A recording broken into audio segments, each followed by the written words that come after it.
నమస్కారం అండి, నా పేరు స్నేహశ్రీ, మాది కృష్ణ కాలనీ భూపాలపల్లి. మేము 76 జీవో ప్రకారం ఇక్కడ ల్యాండ్కి రిజిస్ట్రేషన్ చేయించుకొని ఇల్లు కట్టుకున్నామండి. 8-9 నెలలు అవుతుంది మేము రిజిస్ట్రేషన్ చేయించుకొని. మొన్ననే ఇల్లు కట్టుకున్నాము. ఇన్ని రోజులు కొన్ని ఇష్యూల వల్ల ఆపినాము. ఇప్పుడు పర్మిషన్ అన్నీ తెచ్చుకున్న తర్వాత ఇంటి నెంబర్ అన్నీ వచ్చినాయండి. అన్నీ వచ్చి అంతా క్లియర్ అయిపోయి మేము ప్రహారీ కూడా ఇక్కడ కట్టుకున్న దాన్ని ఎమ్మెల్యే గారి సహాయంతో మేము సార్కి చెప్పి అంతా కట్టుకున్నామండి. సార్ కూడా కట్టుకోమన్నారు.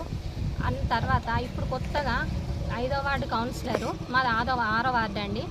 5వ వార్డు కౌన్సిలర్ గారి కొడుకు ఉడత సరోజన గారి కొడుకు ఉడత మహేందర్ వచ్చి దౌర్జన్యంగా ఇది వేరే వాళ్ళది అని చెప్పి మాది గోడ కూలగొట్టారని. ఏంటిది అని చెప్పి నేను అడ్డుపడగా నా మీదకే వచ్చారు వాళ్ళు. అడ్డుపడితే